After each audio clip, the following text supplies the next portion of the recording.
स्वागत करते हैं, आपका अभिनंदन भी करते हैं। विश्वकर्मा और कर्मा में कोई अंतर नहीं है।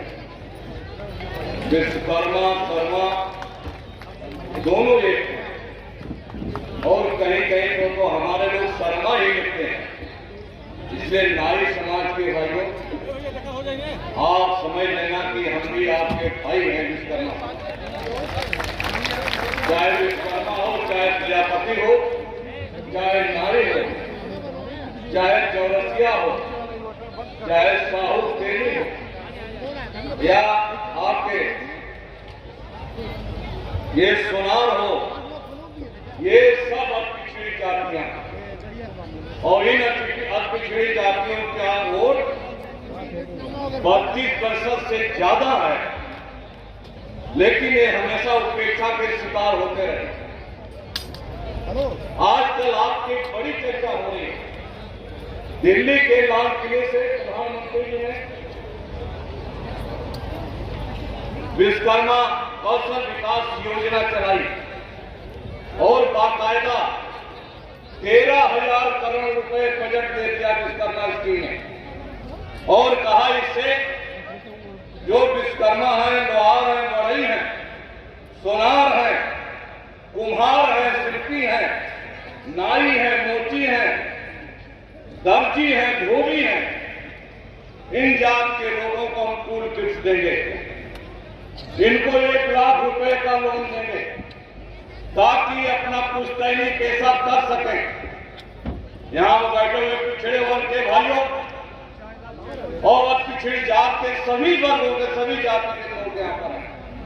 हम आपसे पूछना चाहते हैं, दुनिया बहुत आगे बढ़ गई, हमारा देश बहुत तरक्की कर गया, अब हम कंप्यूटर के युग में चले गए और ये बीजेपी सरकार, बीजेपी वाले हमारे लोगों को टूल किट्स देकर के नाई बिरादरी को, लोहार बिरादरी को, बढ़ई बिरादरी को, इनको मजदूरी कराना चाहते हैं। हम पूछना चाहते हैं आपसे, बताओ, जब सभी जाति के, सभी वर्ग के लोग पढ़ लिख करके जब ऊंची शिक्षा पा रहे हैं, डिजिटल इंडिया में पहुंच गए हैं, कोई आईएएस हमारा समाज का लड़का बनना चाहता है, कोई कलेक्टर बनना चाहता है, कोई कप्तान बनना चाहता है और कोई जज बनना चाहता है, ये भारतीय जनता पार्टी की सरकार और बीजेपी की मानसिकता को आप समझो कि हमें टूल किट्स देकर के हमें लोहारगिरी, बढ़ईगिरी, नाईगिरी कराने पर आमादा है। हम पूछना चाहते हैं बैठे हुए सभी लोग, क्या इस बीजेपी सरकार को आप बर्दाश्त करोगे? एक बात आप बता दो, हाथ उठाकर। आज सवाल आपके इज्जत और सम्मान का है। आज सवाल पीडीए की चल रही है, पिछड़ा, दलित, अल्पसंख्यक और पिछड़ा, और भारतीय जनता पार्टी के नेता लोग पिछड़ी जातियों का वोट तो लेना चाहते हैं, लेकिन हमारे बिरादरी को नौकरी नहीं देना चाहते, हमारे लोगों को कलेक्टर नहीं बनाना चाहते, हमारे लोगों को बड़ी कुर्सियों पर नहीं बैठाना चाहते।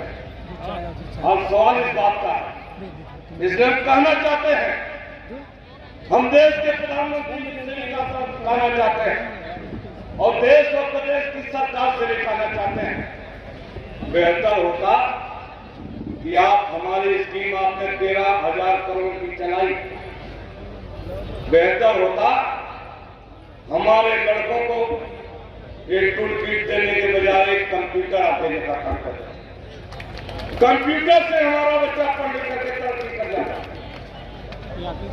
लेकिन एक गुलाम बनाना चाहते हैं, ये मजदूर बनाना चाहते हैं। याद करो, समाजवादी पार्टी की सरकार, माननीय श्री अखिलेश यादव उत्तर प्रदेश के मुख्यमंत्री थे, उन्होंने 1 साल में 18 लाख लड़के और लड़कियों को इंटर पास होने पर मुफ्त लैपटॉप बांटने का काम किया था कि नहीं किया था? अगर समाजवादी पार्टी की सरकार आपके लड़कों को लैपटॉप दे सकती है, तो बीजेपी की सरकार आपके लड़कों को लैपटॉप क्यों नहीं दे सकती? सवाल इस बात का। इसलिए कहना चाहते हैं नाई समाज के लोग, पिछड़े वर्ग के लोग, पीडीए के लोग, आप आए हो यहाँ, एक बात काट करके चले जाना। कर्पूरी ठाकुर सामाजिक न्याय रैली आप यहाँ कर रहे हैं। कौन थे कर्पूरी ठाकुर? बिहार ही नहीं पूरे हिंदुस्तान के गरीबों, दलितों, वंचितों और पिछड़ों के नेता थे।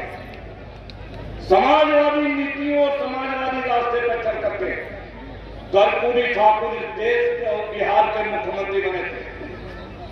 डॉक्टर लोहिया ने कहा था उस जमाने में कर्पूरी ठाकुर से, कर्पूरी ठाकुर बिहार में तुम्हारा बड़ा नाम हो गया है, अब पूरे हिंदुस्तान की राजनीति करो, पूरे हिंदुस्तान में आप जो है पिछड़ों को संगठित करने का काम करो। लेकिन कर्पूरी ठाकुर बिहार में रह गए। समाजवादी नीतियों पर चल करके नारी का बेटा गरीब परिवार में पैदा होकर के बिहार का मुख्यमंत्री बन सकता है, और समाजवादी पार्टी में रह करके एक लोहार का बेटा रामाश्रय विश्वकर्मा उत्तर प्रदेश शिवराज सिंह यादव सरकार में उच्च शिक्षा मंत्री बन सकता है। भारतीय जनता पार्टी आपको मंत्री नहीं बनाएगी, भारतीय जनता पार्टी आपको बड़ी कुर्सी पर नहीं बैठाएगी। आपकी बड़ी कुर्सी पर कोई बैठाएगा तो समाजवादी लोग माननीय अखिलेश यादव जी आपकी बड़ी कुर्सी बैठाने का काम करें। इसलिए आप निकलो यहाँ से। ये नाई समाज सबसे बढ़िया संदेश वाहक है। याद करो, जब मोबाइल नहीं था सारी सूचनाएं नाई समाज फैलाता था कि नहीं फैलाता था? शादी ब्याह से लेकर सब काम करता था नहीं करता था? अगर ये समाज निकल जाएगा तो उत्तर प्रदेश